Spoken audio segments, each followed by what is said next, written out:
Hello, it's Jimmy here at O'Reilly's, looking at a Ford Kuga. So it's a 2 litre TDCI.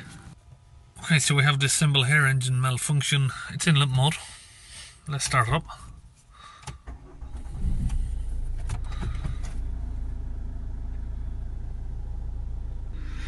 Okay, so the customer complaint is it was on the motorway. He's coming down to get a flight.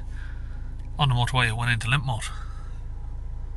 And he's had someone else look at it. They said it's a DPF problem and it's not something they can do, so that's why I'm here. Okay, so let's do a diagnostic scan. So I'm using a Launch EuroTab 3. This is the scan tool here.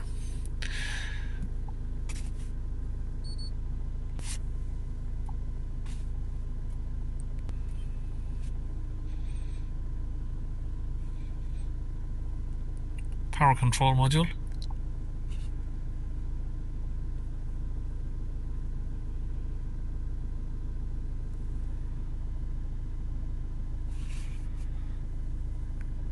Let me just lock that screen there. Okay, let's read the faults. Okay, so we have a diesel particle filter, soot accumulation, pressure too high, and another soot accumulation.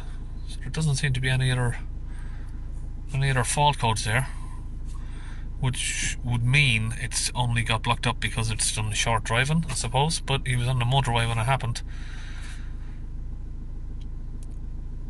One explanation for that is I'm just trying to go through it as we're looking at it here. What could be the explanation for that is I'm thinking is maybe it's been driven around town constantly, and he's now got a flight to go to, and it's the first time it's been on a motorway, so it's tried to do a regen, and maybe the DPF was too blocked to complete it.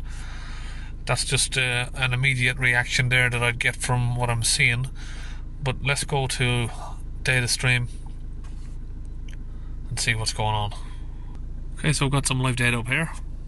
So apparently it was overheated for 18 minutes, then 9 minutes and 13 minutes. Let's switch this over to HPAs or millibars. 150 millibars at idle. That is sky high for DPF pressure.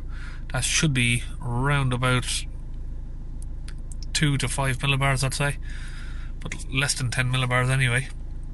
And of course the engine coolant temperature is low because it's just been started up, and the catalyst temperature, that won't read anything below 100 degrees, so it's not going to kick in until we get it above 100 degrees. So let's give it a few revs, get the temperature up. Look at the pressure on that when you hold the revs up. 2700 millibars, 2700 millibars. Okay, so we had the coolant temperature at 83 degrees. I think it's close enough, really. It's getting there. I think sort of 85 degrees is where it needs to be, but obviously we're not moving. We're just parked up with the car. Okay, so really I'm a bit surprised actually. I think I've kind of hit the nail on the head with the diagnosis I made before we even looked at the car, because I can't see any issues going on right here. But what we're going to do is I'm going to clean out the DPF first, which generally is you shouldn't do unless you're 100% sure that you've fixed the problem. But I think what I'm going to do is I'm going to clean the DPF out, and once we've got it out of limp mode, we can then get it on a good test drive and then see what's going on. I don't know if he's had someone else look at it as well, which is another problem. And when someone else looks at it, I don't know if they've cleared some of the other faults that may have been here. So some of the obvious things I'd look for is boost leaks, which I can't see. Everything else looks fine. So this is the old Mondeo engine, so it doesn't have a vaporizer either, this engine, as far as I know. Let's have a little look around the back. Okay, so we've got the cleaning fluid here. It's all mixed into the cup, and we are going to get that injected into the car there. Okay, I'm under the car. We've come along to the front here. We have the DPF right here, and we have the DPF pressure pipes. So one goes after the DPF down there and one before it. So we just get our pliers, take off the clip, and then work the pipe loose, and it should then come off.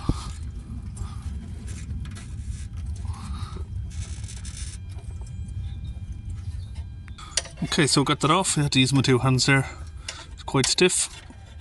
I've got the wrong size tube here, so I'm gonna have to go find a smaller tube so we can get this fixed on nice and tight. Okay, so I've got that new pipe on. It's a bit of a better fit there.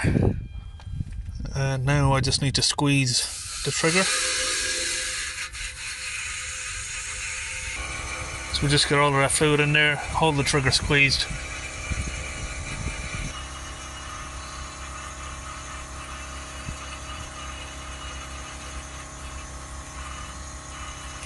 If we look up along the system on this, you can see there it doesn't have a vaporizer on it. It's one of the older designs. Okay, so it looks like we're all out.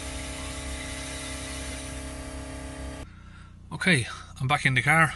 Fluid's been in there a couple of minutes. It's probably better to let it sit for at least 20 minutes if you can, but ain't nobody got time for that. I'm gonna start it up and see if we can get the pressure lowered. Let me get the live data up first before I do that, I suppose. Before we start it up.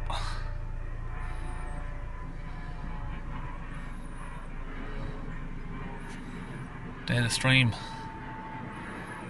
and differential pressure.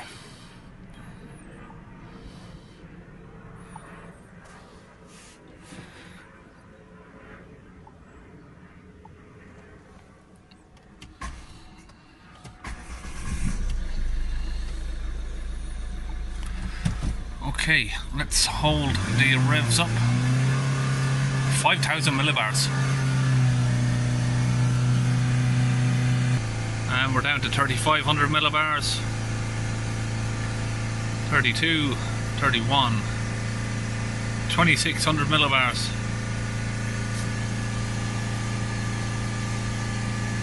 Let's try and get the chart on. Should have done that from the start.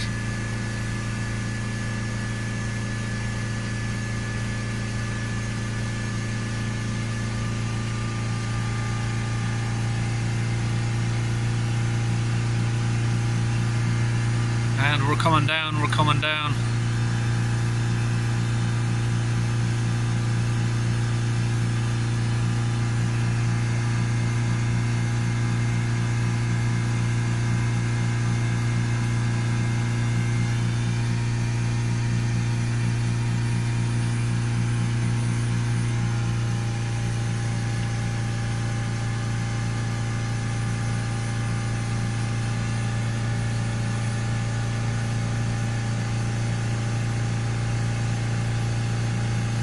Still very high, 1,000 millibars.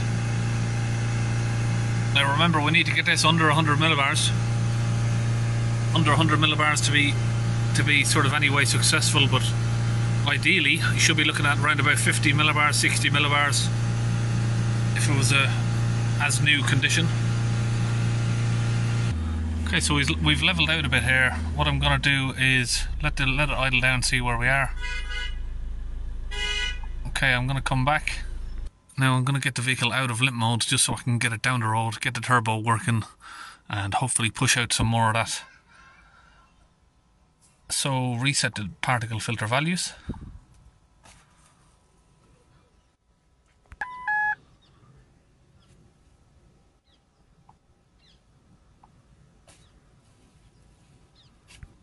And we're almost done on that.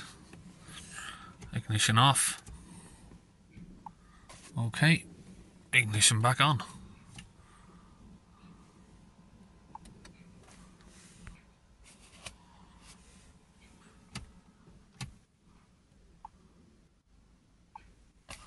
Okay, so what that's going to allow us to do is clear the fault code, and we can now get the vehicle out of limp mode, if it's only temporarily, because it will go back into limp mode, obviously because of the the pressure is still high, so it might go back in limp mode, but at least we'll be able to get the turbo working, give it some revs, and hopefully push the rest out. Okay, so that didn't work. I haven't even made it off the driveway and the lights come back, so we'll have to try something else. So what I'm just going to have to do is just keep giving it some spike revs up and down, and hopefully we can get it lowered down. Okay, so we'll hold a pedal depressor on the accelerator, and we're just going to let that rev for say 5 or 10 minutes. So all of the smoke seems to have died away now. Okay, let's now try resetting the DPF again. Okay, let's do that. Let's read the fault codes again. Okay, they're gone. Okay, so we are down to 380 roughly millibars. Not really good enough, to be honest. Doesn't look like it's going to work out on this one. Well, at least this time the management light is staying off, so we might be able to take it for a drive now. Okay, so back from a test drive, giving a bit of a few hard revs. Now this sensor seems to be playing up because we've suddenly got zero pressure. Either something's popped off or the sensor's not working, but when we accelerate the vehicle up, it is working. So we've still got sort of 250 pressure, but why is it dropping to zero on idle? Let's try and do an adaptation on the sensor. Sensor's maybe gone a little bit crazy.